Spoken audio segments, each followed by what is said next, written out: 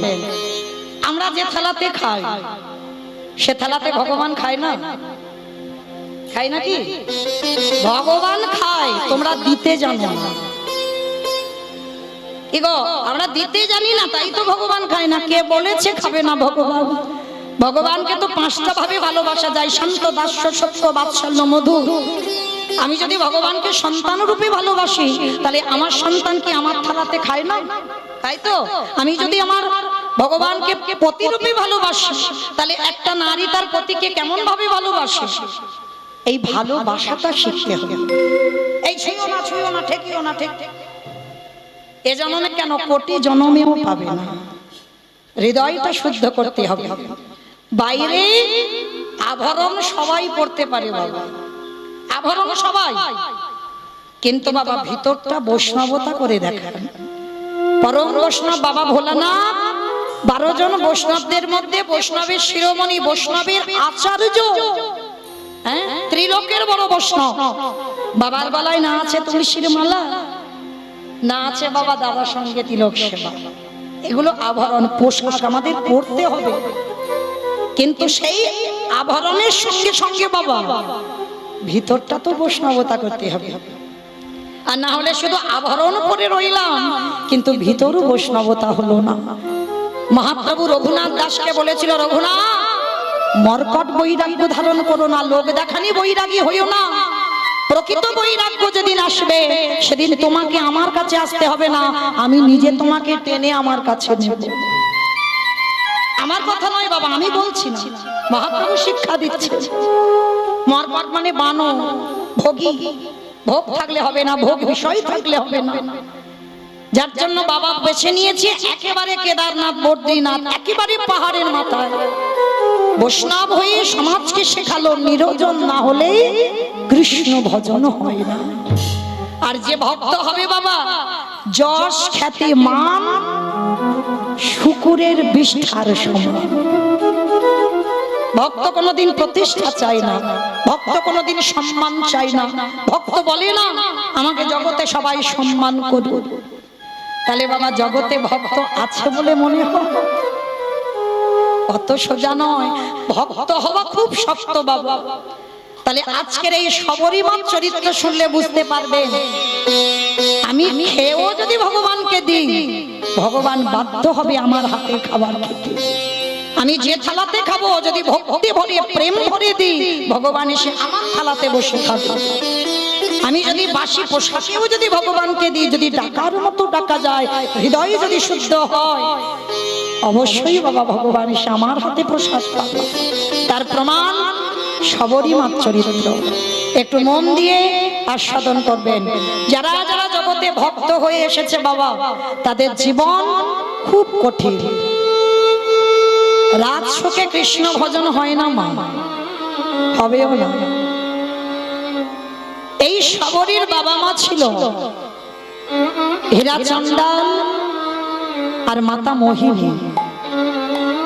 একটু মন দিয়ে শুনবেন মা। এই হীরাচন্দাল আর মাতা মোহিনী, তখন সবরী মার জন্ম হয়নি। এরা দুই স্বামী স্ত্রী, রঘুপতি রামচন্দ্রের সেবক। একদিন সকাল সকাল মোহিনী জলের ঘাটে জল আনতে যায়। কতগুলো নর নারী মা মোহিনীকে দর্শন করে বলে বলেন, মোহিনী সকাল সকাল তোর মতো নারীর মুখ দেখতে হলো, তোর মতো নারীর মুখ দেখা মহাপাপ। তোর মতো নারীর মুখ দেখলে আমাদের যাত্রা অশুভ হয়। তোর মতো নারীর যদি ছায়াও আমাদের পড়ে, আমাদের দিন খারাপ যায়। তোর মতো নারীর হাতের দান শুদ্ধ নয়। কত কটু কথা বলছে কেন?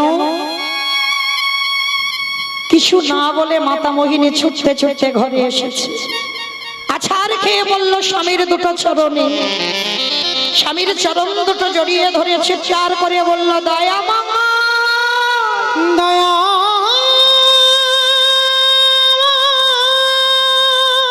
দাদা ওইগুলো বিভাব রেখে দাও, ওরা তো কথা বলছে না, বিভাব রেখে দাও। ওগো কৃপা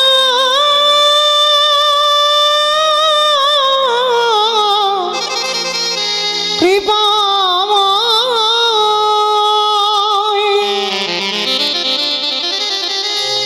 ওগো তুমি নাকি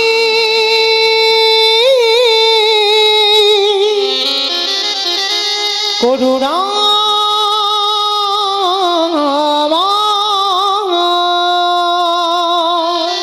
স্বামীর দুটো চরণ ধরে বলছে বলতে পারো আমি নিঃসন্তানী বলে আমার হাতের দান কেউ নেয় না, আমি যদি জলের ঘাটে যাই সবাই বলে আমার মুখ দেখে যাত্রা অশুভ হয় তাদের, বলো না স্বামী এর জন্য কি শুধু আমি একাই দায়ী? সমাজের সবাই আমায় কত কটু কথা বলে, ভগবান কি পারে না আমার একটা সন্তান সম্পত্তি দান করতে? হীরা চন্দাল বলে উঠলেন মোহিনী ছি ছি ছি ছি, তুমি চাইছো ভগবানের কাছে? ও মায়েরা এটা বাস্তব, আপনাদের আমি বলে যাই ভগবানের কাছে কিছু চেয়েও না, চাইলে কম পড়ে যায়, আর না চাইতে এত কিছু দেবে, এত কিছু দেবে, তুমি রাগবারে জায়গা খুঁজে পাবে। ভগবান বলছে কর্ম করে যা, খবরদার ফলের আশা করিস না, আর ফলের আশা করে যদি ভজন করিস সব বিফল। মাতা মোহিনীকে বলছে মোহিনী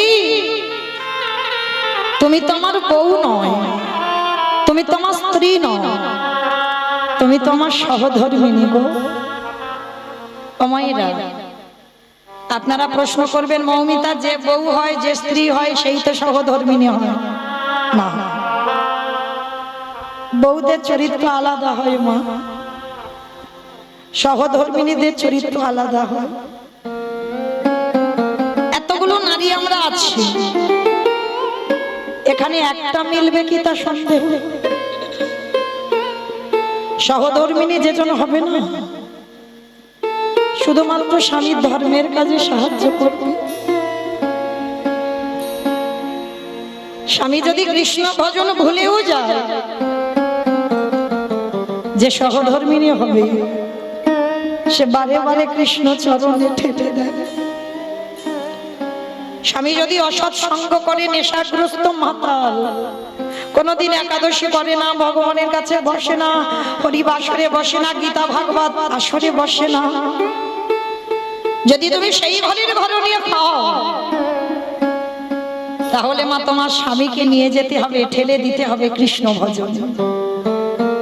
যদি তুমি করতে পারো কাউকে বলতে হবে না, তুমি নিজেই জেনে যাবে তুমি সেই পুরুষের স্ত্রী নও, বউ নও, তুমি হলে সহধর্মিণী। মোহিনী চলো আমাদের সেবা পূজার সময় চলে যাচ্ছে, চলো প্রভুত্ব আরতি করতে হবে, সেবা দিতে হবে। চলো স্ত্রীর হাতটা ধরে নিয়ে গেল মন্দিরে, স্বামী স্ত্রী দুজনে বসে ভগবানের আরাধনা করে। কিন্তু মোহিনী বলল আমি আর কিছু বলবো না, আমি আর চাইবো না। কিন্তু মা না চাইলে কি হবে, তিনি তো অন্তরে জানেন, ভক্তের অন্তরের কথা বোঝে না, সব বোঝে। একদিন ভগবান দৈববাণী করে বলল মোহিনী তোমার কোল আলো করে আমি সন্তান সন্ততি দান করব। মোহিনীর মনে বড় আনন্দ, মোহিনী যখন অনুভব করেছে আমি সন্তানের জননী হব, যখনই অনুভবটা এসেছে বাবা পা মাটিতে পড়ে, অহংকার মঞ্চে বসে পড়লো। যারা যারা বলতো তুই নিঃসন্তানী, তোর মুখ দেখা মহাপাপ, তাদের বাড়িতে বাড়িতে গিয়ে বলছে, কি গো তোমরা বলতে না আমার মুখ দেখা মহাপাপ, তোমরা বলতে না আমার মুখ দেখে কোথাও যেতে গেলে যাত্রা শুভ হবে, তোমরা বলতে তো দেখলে তো আমি কেমন অসাধ্যকে সাধন করেছি। ভগবান বাধ্য হয়েছে আমার গর্ভে সন্তান সন্ততি দান করতে। ভগবানের কানে যখন যাচ্ছে না অহংকারের কথাগুলো, ভগবান নিজের আসনটা টলে যাচ্ছে। এখনো সন্তানের জন্ম দিতে পারলো না, সন্তানের মুখ দর্শন করতে পারলো না, তার আগে এত গর্ব, তার আগে এত অহংকার। হঠাৎ একদিনের দৈব বাণী করলো, মোহিনী মোহিনী, সন্তানের জন্ম তুমি দেবে, সন্তান পৃথিবীর আলো পাবে, কিন্তু কথা দিলাম এই সন্তানের মুখ দর্শন কোনোদিন করতে পারবে না। যখনই বললে এই সন্তানের মুখ দর্শন করতে পারবে না, চমকে উঠল মোহিনী, কে তুমি? কে তুমি আমাকে এমন করে বলছো? কে তুমি আমাকে এমন করে বলছো যে আমি সন্তানের মুখ দর্শন করতে পারবো না, আমি সন্তানের মুখ দেখতে পাবো না, আমি ওর মা, আমি ওকে জন্ম দেব আর আমি ওর মুখ দেখতে পাবো না? কিন্তু বুঝতে পারলো না মা দৈববাণীটা কে করে গেল। ভগবান দৈববাণীটা করে চলে গেল। দেখতে দেখতে দিন যায়, মাস যায়, বছর যায়, মোহিনীর 10 মাস 10 দিন, 3 দিন হয়ে গেল উপবাস। এরা চন্ডাল বড় কাঙাল তো, পরিবারের বদনে কিছু খাবার দিতে পারছে না। সবটাই আমার ভগবানের লীলা। কি গো মায়েরা, আপনারা বিশ্বাস করেন যা কিছু ঘটে পৃথিবীতে সবই তার চিত্রপটে? তার ইচ্ছাতে মরা গাছে ফুল ফোটে, তার ইচ্ছাতে শুকনো গাঙে উজান বয়, তার ইচ্ছাতে মরা দেহে প্রাণ ফেরে। তাহলে মা সেই ভক্ত বাৎসল্য ভগবান দৈববাণী করে চলে গেল। 3 দিন উপবাস, কিছু খাবার পাইনি হীরাচন্দ্রা। তার 3 দিন যখন খেতে পেল না, বড় কষ্ট পাচ্ছে। মোহিনী স্বামীর দুটো চরণ ধরে বলছে, স্বামী একটা কথা বলবো? বড্ড খিদে পেয়েছে, 3 দিন হয়ে গেল তো কিছু খাই,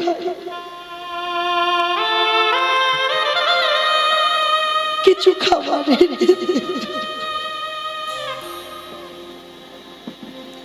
হীরাচন্দ্রাল কাঁদছে। মোহিনী তোমাকে ছেড়ে যে যাব, তুমি ভালো আছো তো? ভালো আছো স্বামী, তুমি আমার জন্য কিছু খাবার এনে দাও। স্ত্রীকে রেখে বেরিয়ে পড়লো ভিক্ষা করতে। ভিক্ষা করে স্ত্রীর বদনে কিছু তুলে দেবে। সবে একটা পা বের করেছে, ভগবান দৈববাণী করলো, পবন দে, বরুণ দে, ইন্দ্র দে, তোমরা এমন করে ঝড় বৃষ্টি তোলো যে ঝড় বৃষ্টিতে যেন হীরাচন্দ্রাল আর ঘরে আসতে না পারে। তবে দেখো যেন ভক্তের অঙ্গে আঘাতটা না লাগে। কথাটা বলা হঠাৎ বাবা, যেমন বিনা মেঘে বজ্রপাত, যেমন হঠাৎ মেঘাচ্ছন্ন আকাশ, চারিদিকে বাবা মুহুর মুহুর বজ্রপাত, চারিদিকে ঝড় বৃষ্টি উঠেছে। আর হীরাচন্দ্রাল খাবার নিয়ে একটা গাছের তলায় দাঁড়িয়ে আছে। আর এদিকে ঝড় বৃষ্টি উঠল, আর ওইদিকে পটন কুড়ে ঘরে মায়ের প্রসব যন্ত্রণা শুরু হলো।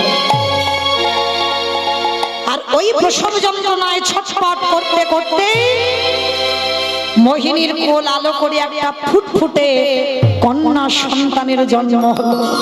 আর যখনই মেয়েটা ভূমিষ্ঠ হলো, চিরজনমের মতো মোহিনীর দেহ থেকে প্রাণটা চলে গেল।